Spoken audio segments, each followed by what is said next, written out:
صلاة و سلام علیک یا رسول اللہ، صلاة و سلام علیک یا حبیبی یا نبی اللہ، علیک الصلاۃ والسلام۔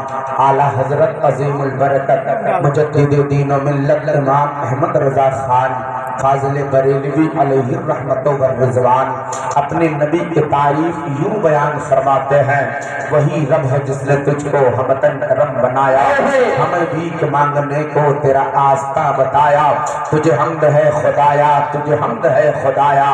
اعلیٰ حضرت سرکار دیکھو کس طرح نبی کی عظمت بیان فرماتے ہیں، دنیا والوں کو مخاطب کر کے امام اہل سنت ایک پیغام نشر فرماتے ہیں، دنیا والوں مصطفیٰ کی عظمت کا ذرا سا جائزہ تو لو، دیکھو نبی کی شان کتنی عظیم ہے، کتنی بلند ترین ہے۔ امام اہل سنت فرماتے ہیں اے دنیا والوں، اگر عظمت مصطفیٰ دیکھنا ہے تو کسی دنیا کی اور ذات کی بارگاہ میں جانے کی ضرورت نہیں ہے، چلو اس فرشتے سے پوچھ لیتے ہیں جس فرشتے نے زندگی میں بہت مرتبہ سرکار کو دیکھا ہے، نبی کی بارگاہ میں حاضری دیا ہے۔ حضرات اگر آپ ہم سے پوچھیں نبی کی شان کیا ہے، ہم اپنی علمی لیاقت کی بنیاد پر آپ کو عظمت رسول سمجھائیں گے۔ یہی سوال لے کر آپ عبد الرؤوف تاج سے پوچھیں، یہ اپنی علمی معلومات کے بموجب عظمت رسول کا درس دیں گے۔ یہی سوال لے کر اگر آپ مولانا واجد صاحب قبلہ سے پوچھیں کہ مصطفیٰ کی شان کتنی بلند ہے، اپنی علمی لیاقت کی صلاحیت کی بنیاد پر آپ کے عظمت رسول کا درس دیتے نظر آئیں گے۔ یہی سوال اگر مولانا فاروق سے پوچھیں اور حافظ علی احمد سے پوچھیں کہ مصطفیٰ کی شان کتنی بلند ہے، یہ اشخاص اپنی علمی صلاحیت کی بنیاد پر عظمت مصطفیٰ کا سبق پڑھاتے نظر آئیں گے۔ آپ سے پوچھنا چاہتا ہوں کہ اگر میں آپ سے پوچھ لیتا ہوں اے محفل رسول میں بیٹھنے والے ہمارے سنی صحیح العقیدہ غیور مسلمان بھائیو، آپ بتائیے آپ کی معلومات مصطفیٰ کے حوالے سے کیا ہے، نبی کی شان کے بارے میں آپ کیا جانتے ہیں؟ آپ کہیں گے مولانا صاحب ہم پڑھے لکھے نہیں ہیں، ہم بالکل انجان لا علم جاہل مطلق ہے، ہمیں عظمت رسول کا پیغام کچھ نہیں معلوم، ہم نے پڑھا لکھا نہیں، ہم جاہل ہیں، ہمیں علم نہیں ہے، علمی دولت سے ہم بالکل گورے ہیں، ہمیں علم کے بارے میں کوئی شناسائی نہیں ہے، ہم کبھی پڑھنے نہیں گئے، قرآن ہم نے نہیں پڑھا، حدیث پاک مصطفیٰ ہم نے نہیں پڑھا۔ میں نے تسلی کا ہاتھ سر پہ رکھا، میرے بھائی گھبرانے کی ضرورت نہیں ہے، میں مان رہا ہوں آپ پڑھنے کے لیے مدرسے نہیں گئے، مجھے تسلیم ہے پڑھنے کے لیے اسکول آپ نہیں گئے، مجھے معلوم ہے پڑھنے کے لیے استاد کی صحبتیں حاصل نہیں ہوئے، مگر کبھی کبھی زندگی میں آپ نے علماء کی بیانات تو سنے ہوں گے، آؤ محفل رسول میں حاضر کیا ہوگا، نبی کے جلسوں میں آپ گئے تو ہوں گے، مولانا واجد صاحب قبلہ کا بیان تو سنا ہوگا، علماء کی تقریریں تو سنی ہوں گی، اس میں تو کچھ جانا ہوگا نبی کی شان کیا ہے۔ ہمارا وہی جاہل بھائی جو اپنے آپ کو جاہل قرار دے رہا تھا، عظمت مصطفیٰ کے حوالے سے لا علمی ظاہر کر رہا تھا، اس کو تھوڑی سی ٹھارک بنی، ہمت ہوئی، حوصلہ بڑھا، اس نے کہا حضرت ہم نے علماء کے حوالے سے یہی جانا ہے کہ مصطفیٰ کی شان یہ ہے، نبی نے انگلی کا اشارہ کیا تو ڈوبا ہوا سورج پلٹ، علماء سے یہ جانا ہے نبی کی شان اتنی بلند ہے،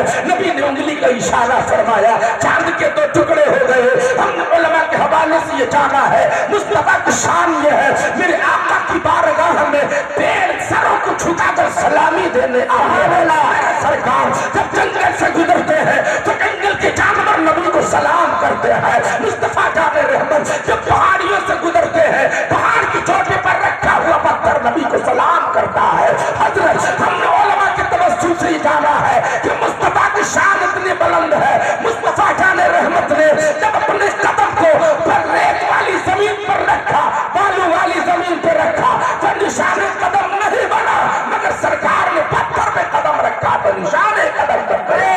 نعرہ تکبیر، نعرہ رسالت، مسلک اعلیٰ حضرت، مسلک اعلیٰ حضرت فیضان حضور تاج الشریعہ، بستی بستی کریا کریا، علماء اہل سنت، علماء اہل سنت، ذکر روز پاک، نعرہ تکبیر، نعرہ رسالت، سبحان اللہ سبحان اللہ۔ اپنی معلومات کے مطابق عظمت رسول کا پیغام دے رہا ہے۔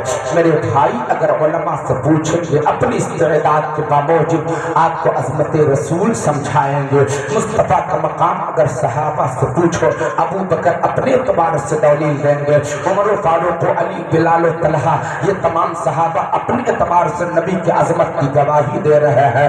مگر میں آپ سے کہتا ہوں چلو ایک ایسی ذات سے پوچھ لیتے ہیں جس نے مصطفیٰ جان رحمت کی عظمت کو اچھی طرح جانا ہے۔ اللہ کے پیارے حبیب علیہ السلام کے غلاموں، آئیے میں اس ذات کی بات کرتا ہوں جسے بھوک نہیں لگتی ہے، میں اس ذات کی بات کرتا ہوں جسے پیاس نہیں لگتی ہے، میں اس ذات کی بات کرتا ہوں جسے نیند نہیں آتی ہے، میں اس ذات کی بات کرتا ہوں جو بیوی بچوں سے دور ہے، میں اس ذات کی بات کرتا ہوں جو کبھی اللہ کی عبادت سے اور خدا کی یاد سے غافل نہیں ہوتا۔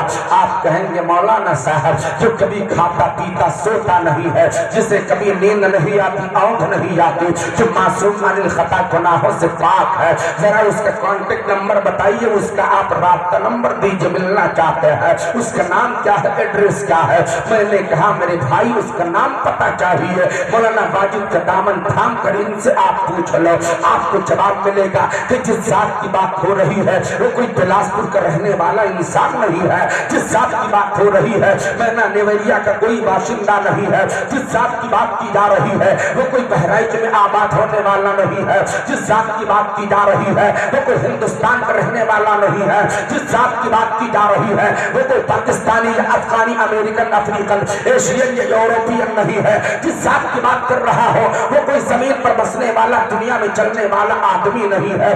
آپ کہیں گے پھر کس کی باتیں کر رہے ہیں؟ میں آپ کو جواب دیتا ہوں جس ذات کی بات کی جا رہی ہے اسے تو روح الامین کہا جاتا ہے، اسے جبریل امین کہا جاتا ہے، اسے حضرت سید الملائکہ حضرت جبریل کے نام سے جانا جاتا ہے۔ یہ جبریل وہ فرشتہ ہے جو اللہ کا پیغام لے کر آدم کی بارگاہ میں آتا ہے، اپنے باپ آدم کا نام ہے تب تو محبت سے بولے یار سبحان اللہ۔ حضرت جبریل آدم کی بارگاہ میں خدا کا پیغام لاتے رہے، حضرت شیش کی بارگاہ میں خدا کا پیغام لاتے رہے، یحییٰ و زکریا علیہ السلام کی بارگاہ میں خدا کا پیغام لے کر نازل ہوتے رہے، حضرت آدم سے لے کر ہمارے نبی تک جتنے نبی آئے ہیں ہر نبی کی بارگاہ میں خدا کا پیغام لے کر حضرت جبریل نزول کرتے رہے۔ اب میں آپ سے کہنا چاہتا ہوں آپ اسی جبریل سے پوچھ لیتے ہیں، اے جبریل تم نے آدم کا زمانہ دیکھا ہے، بتاؤ مصطفیٰ کے جیسا بھی کہیں دیکھا ہے؟ کیا تم نے میرے نبی کا ثانی دیکھا ہے؟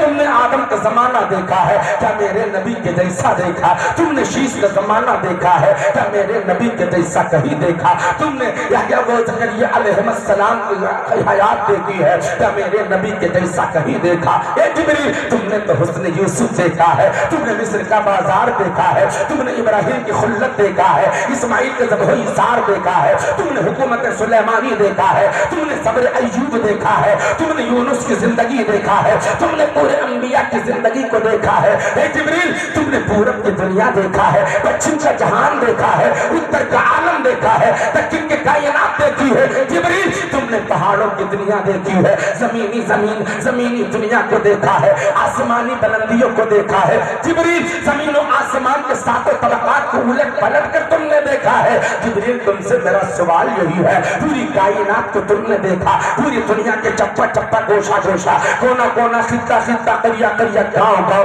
آبادی دیہات بازار و مارکیٹ پوری دنیا کے سارے آبادیوں کو تم نے دیکھا ہے۔ مگر جبریل بتاؤ کیا تم نے میرے نبی کے جیسا بھی کہیں میرے نبی کا ثانی کہیں دیکھا ہے، میرے نبی کے نظیر کہیں دیکھا ہے؟ تو جبریل بول رہے ہیں، جبریل جواب دیتے ہیں کہ تم مصطفیٰ کے جیسے کی بات کرتے ہو، نبی کے طرح کی بات کرتے ہو، نبی کے ثانی کی بات کرتے ہو، نبی کے نظیر کی بات کرتے ہو، نبی کے چہرے کی بات کرتے ہو، نبی کے رخسارے کی بات کرتے ہو، نبی کے لبوں کی بات کرتے ہو، نبی کے ابرو کی بات کرتے ہو، نبی کی آنکھوں کی بات کرتے ہو، نبی کی پیشانی کی بات کرتے ہو، نبی کے زلفوں کی بات کرتے ہو، نبی کے زبان کی بات کرتے ہو، نبی کے ہونٹ کی بات کرتے ہو، نبی کے دندان کی بات کرتے ہو، نبی کے ہاتھ کی بات کرتے ہو، نبی کے سینے کی بات کرتے ہو، نبی کے جسم کی بات کرتے ہو، جسم رسول کی خوشبو کی بات کرتے ہو۔ مجھ جبریل کی نگاہ نے پوری کائنات کو دیکھا ہے، مگر سچ یہ ہے جیسا مصطفیٰ کا طلبہ ہے پوری کائنات میں ایسا کسی کا چہرہ ہے۔ واہ واہ واہ واہ، سبحان اللہ سبحان اللہ۔ جس طرح جیسا پوری دنیا میں کسی کا چہرہ نہیں ہے. یہ کون کہہ رہا ہے؟ فرشتوں کا سردار کہہ رہا ہے. اب آپ مسلمانوں عقیدہ بناؤ.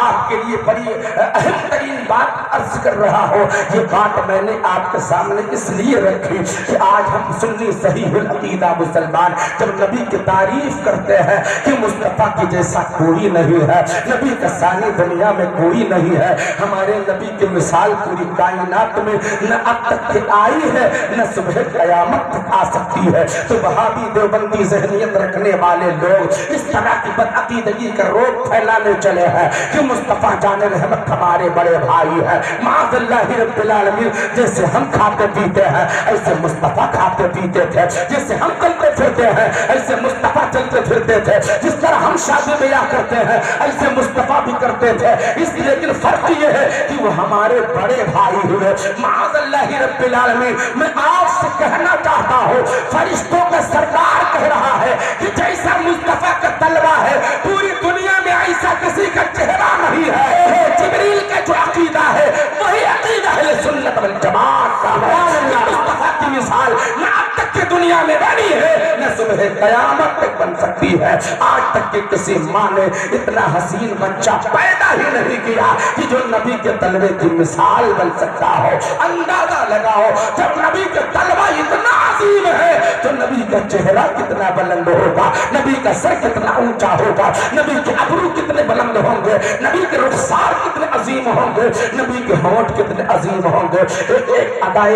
ایک آزائے رسول کا نقشہ اعلیٰ حضرت کھینچتے ہیں. امام اہل سنت نے جب محبت کی نگاہ سے رسول کریم علیہ الصلوۃ والتسلیم کے لبوں کو دیکھا تو گنگناتے نظر آئے. پتلی پتلی گلے قدس کی پتیاں, پتلی پتلی گلے قدس کی پتیاں, ان لبوں کی نزاکت پہ لاکھوں سلام. حضرت سرکار کی نگاہ جب پیشانی رسول کی طرف متوجہ ہوئی آپ یہ گنگناتے نظر آئے جس کے ماتھے شفاعت کا صحرا رہا. آپ سبحان اللہ بول سکتے ہیں, نہیں مانگی جائے گی. جس کے ماتھے شفاعت کا صحرا رہا اس جبین سعادت پہ لاکھوں سلام. حضرات اعلیٰ حضرت سرکار نے جب نبی کے نظروں کو دیکھا, نبی کے نگاہوں کو دیکھا تو گنگناتے نظر آئے. جس طرف اٹھ گئی دم میں دم آ گیا, جس طرف اٹھ گئی دم میں دم آ گیا.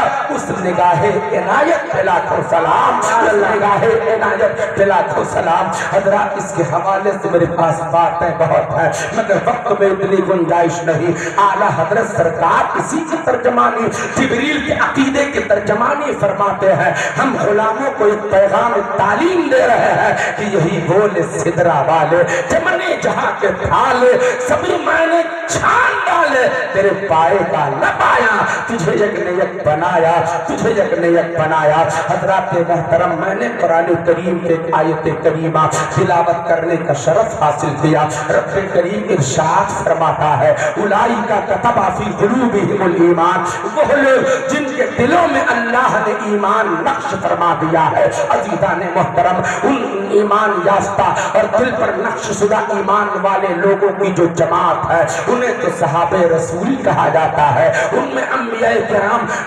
صالح السلام کا شمار بھی ہے. ان کے دلوں میں, جن کے دلوں میں ایمان نقش ہے ان میں صحابہ کی گنتی بھی ہے, ان میں تابعین اعظام بھی ہے, تبع تابعین کرام کی جماعت بھی ہے, اولیاء کاملین بزرگان دین کی شخصیات بھی ہے. عزیزان محترم, پوری دنیا کے ولی مل کر اگر کسی صحابی کے برابر پہنچنا چاہے تو کبھی نہیں پہنچ سکتے ہیں, اور تمام صحابہ مل کر اگر کسی نبی کی برابری کرنا چاہے تو کبھی نہیں کر سکتے ہیں. تمام انبیاء مل کر اگر ہمارے نبی کی برابری کرنا چاہے تو نہیں کر سکتے ہیں. اس طرح اللہ نے پوری دنیا میں سب سے افضل ترین جو مقام بخشا ہے وہ ہمارے اور آپ سب کے آقا جناب محمد الرسول اللہ صلی اللہ تعالی علیہ وسلم کو عطا فرمایا ہے. عزیزان محترم, نبی کا نام لیا جاتا ہے, جب بھی کبھی نبی کا نام لیا جاتا ہے تو اپنے انگوٹھوں کو چوم کر آنکھوں سے لگایا جاتا ہے. اس میں ہم مسلمانوں کے لیے ایک بہت بڑا سرمایہ ہے، اس میں بہت بڑی ایک دولت، بہت بڑا فارمولہ ہے۔ اللہ کے نبی علیہ السلام کے زمانے ظاہری میں، نبی کی ظاہری زندگی میں جب اذان ہوتی ہے یا نبی کا نام لیا جاتا تھا، حضرت سیدنا سرکار ابو بکر صدیق رضی اللہ تعالیٰ عنہ اپنے انگوٹھوں کو چوم کر آنکھوں سے لگا لیا کرتے ہیں۔ توجہ سے سنیے گا، کچھ لوگوں کو اعتراض ہوتا انگوٹھا کیوں چوما جاتا ہے؟ یہ چومنا شرک ہے، بدعت ہے۔ میں بڑی ذمہ داری کے ساتھ، گارنٹی کے ساتھ منبر نبی سے اعلان کرتا ہوں، چومنا شرک تو کسی صورت میں ہے ہی نہیں،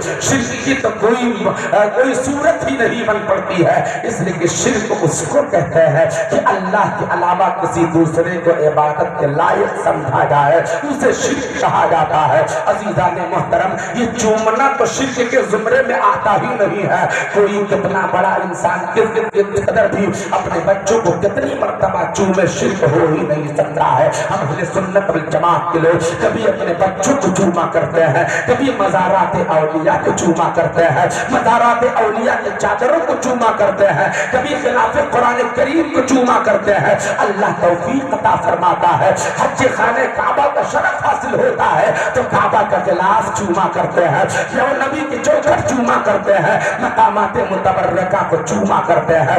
کچھ لوگ جو چومنے کے مخالف چومنے کو شرک و بدعت کہتے ہیں، ہندوستان میں نہیں چومتے ہیں، مگر جو حج کرنے جاتے ہیں تو وہاں کعبہ میں بھی چومتے نظر آتے ہیں، مدینہ میں بھی چومتے نظر آتے ہیں۔ ہم بھی چومتے، وہ بھی چومتے، وہ چومنے کو شرک و بدعت بھی کہتے، چوم بھی رہے ہیں۔ ہم چومنے کو جائز کہتے ہیں اور چوم رہے ہیں، دونوں کے چومنے میں فرق یہ ہے، ہم چوم رہے ہیں تو محبت میں چوم رہے ہیں، وہ چوم رہا ہے تو مجبوری میں چوم رہا ہے۔ عزیزان محترم، جب بھی نبی کا نام لیا جائے انگوٹھا چوم کر آنکھوں سے لگا لو۔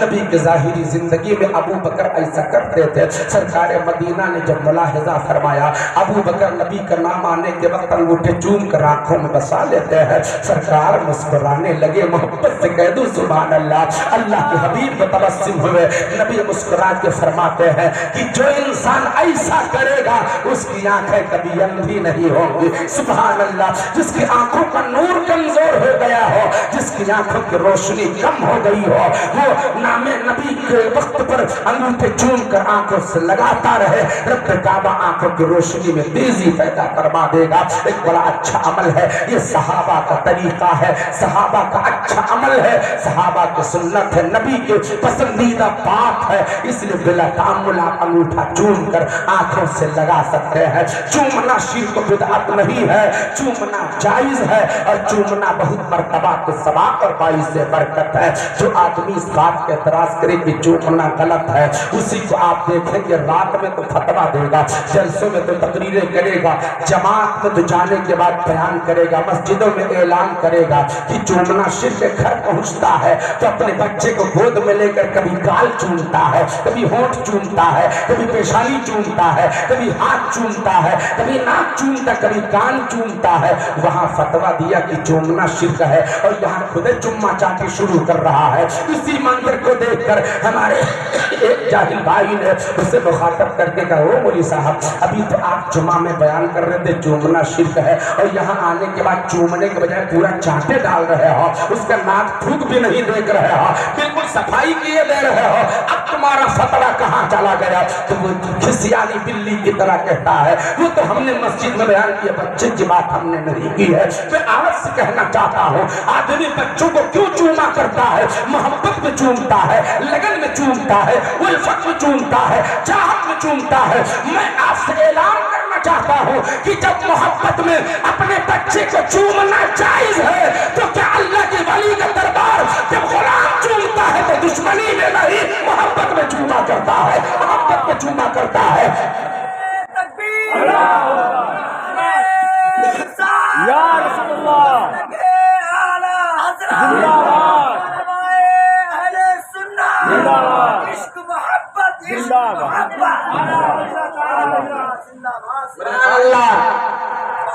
چومنے کا تعلق محبت سے ہے، چومنے کا تعلق عبادت سے نہیں ہے۔ اگر چومنا شروع ہوتا اللہ کے نبی صلی اللہ علیہ وسلم منع فرما دیتے، خانہ کعبہ کی دیوار میں جو جنتی پتھر حجر اسود لگایا گیا تھا اسے چومنے سے سرکار منع فرما دیتے۔ ابو بکر صدیق نے اس پتھر کو چوما، چومتے وقت کہا اے حجر اسود میں تجھے جنتی ہونے کی حیثیت سے نہیں چوم رہا ہوں، میں تجھے اس لیے نہیں چومتا ہوں کہ تیرا نام حجر اسود ہے، میں تجھے اس لیے نہیں چومتا ہوں کہ تو جنت سے آیا ہے، میں تجھے اس لیے نہیں چومتا ہوں کہ کعبہ کی دیوار میں لگا ہے۔ عمر فرماتے ہیں اے کعبہ کی دیوار میں نصب شدہ پتھر سن لے، میں تجھے اس لیے چومتا ہوں کہ مصطفیٰ نے چوما ہے، میرے آقا نے چوما ہے، اور جب سرکار نے چوما ہے تو میں بھی چوم رہا ہوں۔ حضرات یہ بات نوٹ کر لو کہ چومنے کا تعلق عبادت سے نہیں ہے، چومنے کا تعلق محبت سے ہے، پوجنے کا تعلق عبادت سے ہے، اور چومنے کا تعلق محبت سے ہے۔ اس لیے آپ سب سے گزارش کرتا ہوں، ہم اہل سنت والجماعت کے یہاں جو بھی چوما جاتا ہے یہ سب محبت میں چوما جاتا ہے، اور جو پوجی جاتی ہے پوجے جانے کے لائق صرف اللہ کی ذات ہے، خدا کے علاوہ کسی کی پوجا قطعی جائز اور درست نہیں ہے۔ حضرات ہم غلامان مصطفیٰ کبھی دیار غازی میں حاضر ہوتے ہیں، کبھی دیار وارث میں حاضر ہوتے ہیں، کبھی دیار خواجہ میں جاتے ہیں، ان بزرگوں کے آستانوں پر جانے کے بعد ہم چوما کرتے ہیں تو عبادت کی غرض سے نہیں چومتے ہیں، ہم اس لیے چومتے ہیں کہ وہ اللہ کے برگزیدہ بندے ہیں، ایک محبوب ترین بندے ہیں، رب کا قرب انہیں حاصل ہے، رب کی محبوبیت انہیں حاصل ہے، اس لیے محبت میں چوم رہے ہیں۔ میری قوم کے لوگوں باتیں بہت ہے، میں آپ سبوں سے عرض کرتا ہوں کہ اگر آپ چاہتے ہیں زندگی کامیاب ہو جائے، آپ چاہتے ہیں ہماری زندگی کامیابی کی دولت سے ہمکنار ہو جائے، تو اس کے لیے آپ کو صرف تھوڑا سا اپنے ذہن کو تبدیل کرنا ہوگا، اپنی زندگی کا ایک مقصد طے کرنا ہوگا۔ پوری دنیا کی تمام قوم اپنا اپنا ٹارگٹ قائم کر چکی ہے، ہمیں یہ کام کرنا ہے، یہ کام کرنا ہے، ہمیں یہ کام کرنا ہے، یہ کام کرنا ہے۔ ہمارا آپ کا معاملہ یہ ہے کہ صبح اٹھنے کے بعد پورے دن کا ہم کام سیٹ کرتے ہیں، ہمیں آج دن بھر میں کون کون سا کام کہاں سے کیسے کرنا ہے، اس پورے دن بھر کے ٹارگٹ کو ہم قائم کرتے ہیں۔ میں آپ سے کہنا چاہتا ہوں میری قوم کے لوگوں، ہمیں اگر اپنے دن بھر کے ٹارگٹ کو طے کرنے کی ضرورت ہے تو ہمیں اپنی زندگی کا مقصد بھی طے کرنے کی ضرورت ہے۔ اپنی زندگی کا مقصد کیا ہے، ہمارے جینے کا مقصد کیا ہے، اس جینے کے مقصد کو بھی متعین کرنا ہوگا۔ ہمیں جینے کا مقصد بنانا ہے، جینے کا جو ٹارگٹ قائم کرنا ہے وہ اور دنیا کا کوئی کام نہیں، وہ محبت رسول کا مقصد ہونا چاہیے، نبی کی چاہت و الفت کا مقصد ہونا چاہیے۔ ہم جیئیں گے تو مصطفیٰ کے لیے، ہم مریں گے تو بھی مصطفیٰ کے لیے۔ یہ ایمانوں کا ایمان مسلمانوں کو، نبی کے غلاموں کو زندگی کا مقصد طے کرنا ہے۔ میری قوم کے لوگوں، اللہ کے نبی علیہ السلام نے ہمیں ہر کام کرنے کی تعلیم دی ہے،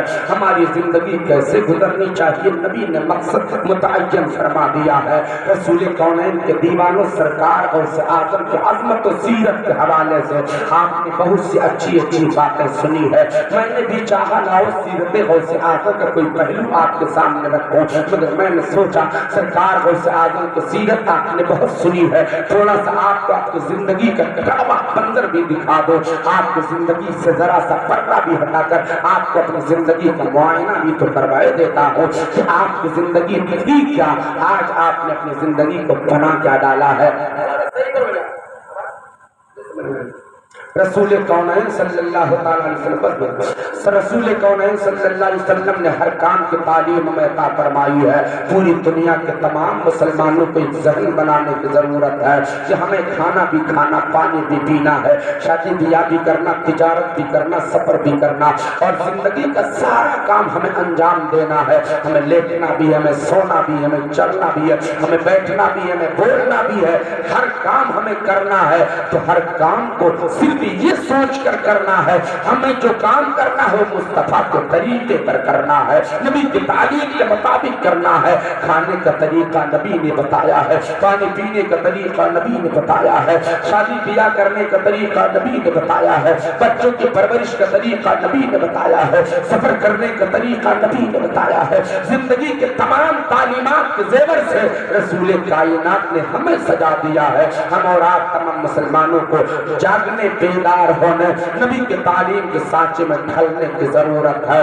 سرور کونین نے جن باتوں پر عمل کا حکم دیا ہے ان باتوں پر عمل کیجئے، جن باتوں سے نبی نے روکا ہے ان سے بچنے کی کوشش کیجئے۔ مسلمانوں، آپ ذرا اس مختصر سی زندگی کا جائزہ لے کر اپنے نبی سے سچا پیار کریں۔ حضرات، نبی نے اپنی امت سے کتنا پیار فرمایا ہے۔ میں ایسے نہیں کہہ رہا ہے کہ صرف تمہیں نبی پر مر مٹو، نبی پر جان دے دو۔ سرکار نے ہم غلاموں کے لیے کیا کیا کیا ہے، اور تاریخ کا پڑھنا پلٹ کر ملاحظہ کر لو۔ میری قوم کے لوگ، آپ سب نے سنا ہوگا، کتابیں پڑھنے والوں نے پڑھا ہوگا کہ سرکار جیسے دنیا میں پیدا ہوئے، نبی کی آمد ہوئی، نبی کی ولادت ہوتی ہے، نبی کا دنیا میں آنا عمل میں آتا ہے، نبی کے تشریف آوری جیسے دنیا میں ہوتی ہے، پوری دنیا کے تمام گھروں میں بچے بچیاں پیدا ہوتے ہیں۔ اس کی جشندیر گواہ ہماری تمام بہنیں، ہماری مائیں ہوتی ہیں، مگر مصطفیٰ کے دنیا میں تشریف لانے کا انداز نرالا ہے۔ آپ نبی کی محبت میں سبحان اللہ کہہ سکتے ہیں۔ میرے آقا کے دنیا میں آنے کا انداز بہت نرالا ہے۔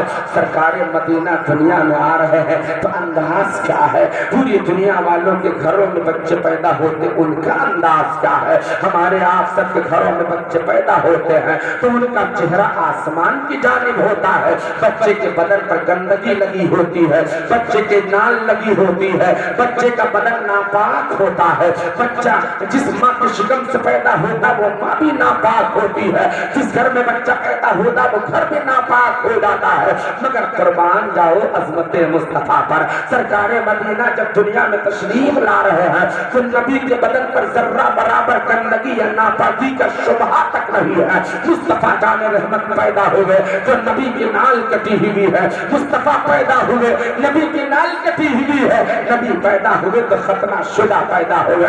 نبی جب پیدا ہوتے ہیں تو آنکھوں میں سرما بسا ہوا ہے، آپ کی سرمگی آنکھیں ہیں۔ مصطفیٰ کریم پیدا ہوئے، پورا گھر مہکنے لگا، کستوری کی میٹھی میٹھی مدھم مدھم خوشبو آ کر پورے گھر کو معطر کر رہی ہے۔ مصطفیٰ جان رحمت علیہ السلام کے غلاموں، سرکار نے دنیا میں قدم رکھا، سب سے پہلے میرے آقا نے اپنی پیشانی کو زمین پر رکھا، اور زمین پر رکھنے کے بعد آقا اپنی زبان مبارکہ سے یہی کلمہ جاری فرماتے ہیں، رب حبلی امتی، رب حبلی امتی، رب حبلی